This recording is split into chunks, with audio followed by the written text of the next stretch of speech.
Hello. How are you doing? I'm over here. See my ho ho ho Santa shirt? See how I'm coloring a picture? I just wanted to say hi and pop on, and I'm thinking that I might start making some vlogs again. I actually really enjoyed it when I did it before. And even though it was like silly little things that nobody probably cared about at all, it was enjoyable. And I watch Philip DeFranco here on YouTube for news, and he's kind of been doing some vlogs recently, and it reminded me how much I liked them. So here I am. So I'm not doing anything major right now, obviously. I'm coloring.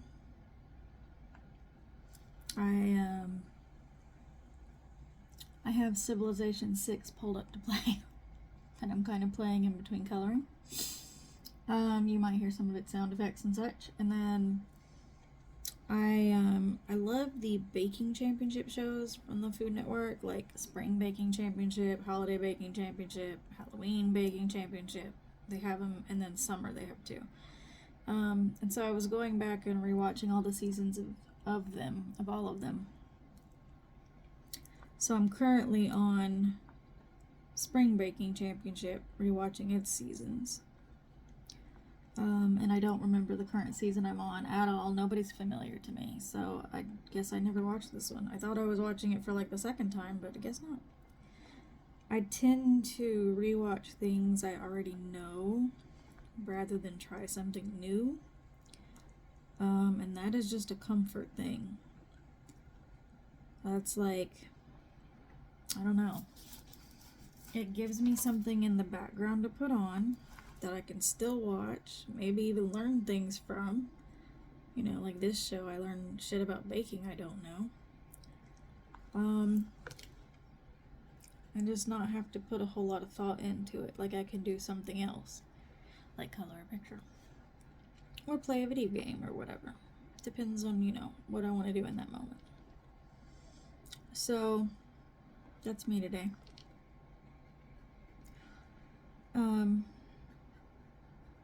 Life updates? It's been so long since I did an update. I have no idea what to fill you in on. This is a new coloring book I got recently. And these are Sharpie ultra fine point markers. And they're currently my favorite for coloring. I have colored pencils, but they're not my favorite. These are. On a lot of pages they bleed through though, depending on the way, you know, how the heaviness of the fucking cotton. That's what I'm trying to say. Cotton. Am I trying to say cotton? I just said that. Now I don't know if that's even what I was trying to say.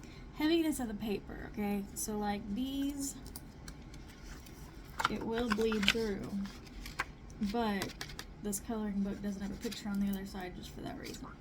So, and also probably because these tear out and you could actually hang them or something.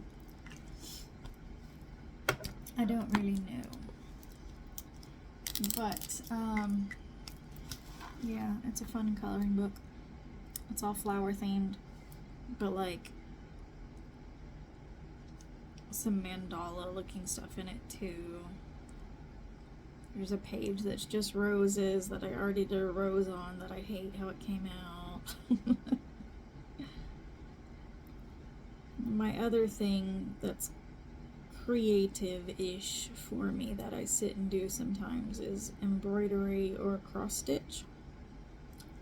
I really like to do, there's an ant. You guys can't see it in the camera. There's a freaking ant right here. Oh, you probably can see it. Look, little buddy, I don't know how you got in my house, but I can't let you stay. For one thing, you will bring back friends, and lots of them. And I don't need you getting into my food. I swear we always have an ant issue. Like once a year or so. Something like that. So I'm just coloring a picture. Kinda sorta playing Civ at the same time. Civilization 6. And watching Spring Baking Championship past seasons. So it's all fun. I'm not doing great today. My energy levels are quite low. My fatigue is quite high. And I currently have a migraine. Thankfully, the pain part of the migraine is not too bad. But there's plenty of other symptoms that come along with the migraine other than the head pain. In fact, you can have a migraine and not have head pain at all. I believe those are called silent migraines. So, I recently colored my hair a baby pink. I might show you, but it does involve moving my camera around on the tripod it's on, so I don't know. I'm sure you'll see it eventually. Just today. Like I said, I don't feel great. And surprisingly, vlogging like this does not take a lot of energy out of me, so here I am. So any updates? Well, I still have my chronic migraines, but we finally found a medication that actually reduces the amount of them I have per month by half or more each month. So I used to have over 20 days of migraines per month. Like that was my average, was over 20. And there were some days that were every single day of the month. I don't have that anymore. Now, my worst month since I've been on Ajovy, which is the medication we finally found that works for me. It's a monthly injection. The worst month I've had since starting it was 16 in a month. Which, before starting it, 16 would have been considered a low month. It would have been considered a good month. Because, you know, low. Awful is what I have to say about that nonsense. Being in pain sucks. So that's where my migraines stand now. I have had improvement. In fact, I was just looking today, because I had an appointment with my headache specialist. I was just looking today at my headache log. And I had my best month just recently. I think it was September. Hang on, I'm pulling it up. Can you see? No, you can't see that I'm using. Oh, there you go. See, now I'm in frame where you can see my mouse, kind of. Way over there. For September, I only had 5 days. That's pretty awesome. For October, I had 10. For November, I have 5, but I don't think that I logged them all. I'm still gonna go with 5 as the number because I can't say for certain how many. I'm pretty certain, like 80% sure, that I had at least one other day that I did not log. But it's not hugely off. Like, it's not like I had 10 migraines that I didn't log or something. Like, that would be a big deal. At most, it was probably 2 or 3. And still, I consider that a good month. Because that would put me at 7 to 8 for the month. Or, I'm sorry, 7 to... Oh, that's right. Like 7 or 8, something like that. If it's under 10, I'm happy. And if it's over 10, it just depends on the month. So like in August, I had 14 days. That's a high month for me now. When before, I would have been grateful to get a month of only 14. I still am. I'm not ungrateful for it. I'm still very much recognize that I don't know how the fuck I would be doing anything in my life if I was still having them as frequently as I had to begin with.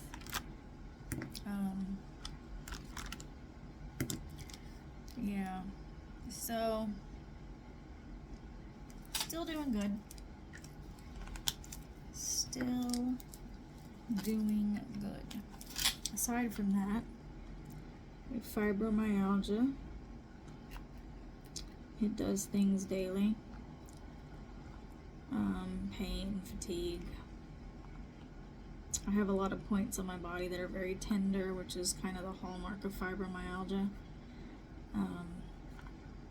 They have to be like symmetrical though, like you have to have these points, these tender points in your upper and lower body, and then left and right side, and it should match, and it tends to be around joints. So like the inner side of my elbow here, it's a tender point on both of my elbows. They match. I have tender points on my inside of my knees, the same kind of place, but with my knees. I have tender points in my shoulders. I have tender points all over. And as long as it's both upper and lower body and left and right side, then I can pretty much say that that's fibromyalgia causing that pain. That means if a cat's walking on me, it can get real painful all of a sudden if they step right on one of those points. And it happens. I mean, they don't know. They're just trying to get close to mama. So we have 5 cats now. Probably the last time I vlogged, we had 3. We might have only had 2. I'm not sure. But we currently have 3. I mean 5, good God. Currently have 5. So the 2 newest ones are brothers. Their mama was a stray.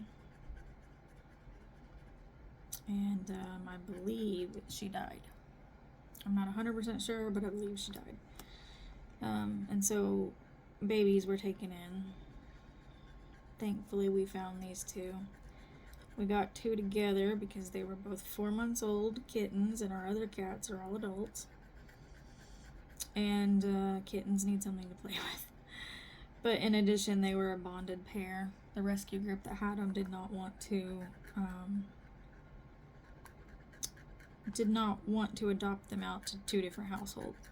They were trying their best to get them adopted together, but like, if very much more time had gone by without anyone taking both of them, they would have had to have split them up just so that they're not stuck in a shelter. Nobody was, nobody was fostering them at the time, so they were just stuck in PetSmart. They did have a double cage, though. It was one of them where they could open it up between the 2 from the inner wall that divides them. And since they were brothers and bonded, they got to be in there together instead of separated. So they are just the biggest pains in the ass, and also just a fucking joy to have. They make us laugh and smile on the daily. I mean, they're so cute. They're Loki and Odin.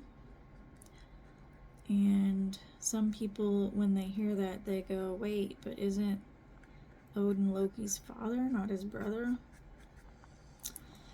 Well, in the Marvel universe, yeah. Not in mythology, though. In actual Norse mythology, it seems to convey that Loki is actually a half-brother of Odin. But he was younger, I believe, if I recall correctly. Correct me if I'm wrong, but do it nicely. Correct me if I'm wrong, but I believe Loki was younger, and so Odin ended up just raising him like a son, even though it was actually his little brother, or half-brother. So, he kind of acts more like that, but yeah, they're actually brothers, Odin and Loki. And we decided to name them that. It's just what came to mind. Both of us, me and my husband, were thinking of those two names. My husband was like, I think we should name one Odin, and I was like, I think we should name one Loki too. And then we just decided who's who, you know? And we got it pretty right. Got it pretty right. Let me tell you though, I have to wonder, every time I've seen a cat named Loki, they are so mischievous. And I need to know which comes first, the chicken or the egg. As in, which comes first, the name Loki or the cat who lives up to it? So, like, would he have been this mischievous if we didn't name him Loki? Did we sort of, you know, curse / bless him with that by naming him that? Or would he have been like this no matter what, and the name just fits? Have no idea. Could go either way, huh? So anyway, they're sweet. Odin is very affectionate. Like, very affectionate. He likes to be held. He loves to cuddle. He loves to take naps with us. Loki is not as affectionate, but he's opening up. So we've had them for a few months now. I had to get a drink. Throat's too dry. Loki has been becoming more affectionate though, and it's sweet. He has the most stamina. I mean, he is the one that is awake the most. He's the one that wants to play the most, and I mean this out of all 5 cats. He will bring me toys to play with him, and I will play with him for a little while, and then I'm like, alright, that's enough. And he's still bringing me the toy. Meanwhile, all 4 other kids are like sound asleep. All the other kitties are like, this is sleep time. I don't know what you're doing. So, he's fun though. God, is he such a pain in the ass though, let me tell you. So, I love like fairy lights, you know, the lights that come on like the copper wiring and look really pretty, not like Christmas lights on a cord like that, but fairy lights. And so we had got some before we even got the boys, I'm pretty sure, and lined the ceiling of the living room with fairy lights, and it went into the little hallway between the bathroom and bedroom too. And I loved it. It made home feel magical to me. I need that. It makes me happy. But eventually, the boys, the new ones, I call them the boys a lot. So if I say the boys, I mean Loki and Odin. Not the other 2 we have that are boys. So the boys, though, found the copper wire where it was and decided to play with it. And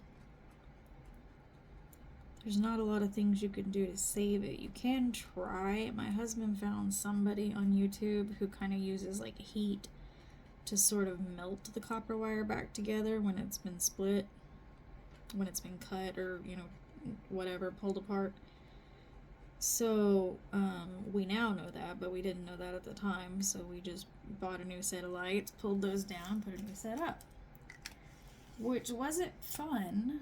All right. Was not fun, but I was like, all right, you know, at least we've got the lights back up. I have my lights. I'm happy, right? The second set of lights didn't make it a week. I don't know if it was even a few days before the boys had broken them again. So then we went quite a while without any. And then I finally ordered more from Amazon. Again, this is before we knew that we could potentially repair the copper wire. Although I don't think that would do any good because they would just keep getting to it. So when we hung up the second string of lights, we had come up with some sort of an idea of like how to maybe protect the cord better, keep it from being available to them, using some like cord protection stuff. I forget how dark this purple is. How dark is this purple? Hang on, I gotta test a color. Oh, that's dark. I don't want that dark. Let's do those. I already don't like that. That's darker than I wanted. So, anyway, they broke those two. We just put up a third set of lights like 2 days ago. We protected these even better. And we thought, we got it. They won't be able to get to it now. No, they still did. They still got to it. They still broke the wire. So, I can't get mad at them because one of the things I think a lot of people forget when they have pets is they tend to treat said pets like humans. Or like, not necessarily treat them like humans, but their reactions and the things that about the pet is like you're thinking of them as a human would, not as a cat would, or not as a dog would, right? You don't know how a dog or a cat thinks. You know, we assign them human emotions all the time. You know, he's jealous, he's happy, he's angry, he's whatever. And I'm not saying they can't get those emotions, but we come at it, we anthropomorphize. I think that's the word that I might be looking for. Could be wrong though. Anyway, we assign them human characteristics, even though they're not human. So, I can't be mad at them because they're not humans. They are cats, and they're being cats. The behavior they're doing that leads to them fucking up my fairy lights is normal cat behavior. So, if you want an animal who doesn't do normal cat behavior, then don't get a cat. That's basically what your options are there. You either deal with what a cat is, or you don't get a cat. That's how it works. Where the hell is the rest of my purples? I had better purples, I swear. But it doesn't seem like I do. I don't like the purple selection right now. Except, I mean, I like the darker one, but it's just not, I don't want to do it that dark. Let's do pink. So, anyway, they broke my lights again. Now, on the plus side, we got some string lights. I just got them. And they're roses. And most of the time when I've seen string lights like that, where it's like a shaped string light, like it's snowflakes, or it's leaves, or it's a flower, or whatever the shape of the thing might be, usually those are battery operated, which I dislike because I want them on 24/7. Battery doesn't last long if you have them on 24/7. But I found these that plug in, and they're roses, and they're not long enough to line our entire living room, but we did line the hallway with them, and they're much less fragile than the fairy lights. So we're hoping that that means, you know, they won't destroy them. Because I really need my lights. And there's just something about it. It makes me feel better about life. It makes me feel like my home has some magic in it, you know? And it does with or without lights. But it helps me to see that. So, that's what we've been up to most lately, is trying to get me some damn lights that the cats won't destroy. God. Awful. Yeah, that's it though. Alright. I'm gonna resume watching Baking Championship and playing Civ and coloring all at the same time. I'm a multitasker. What can I say? Alright, bye guys.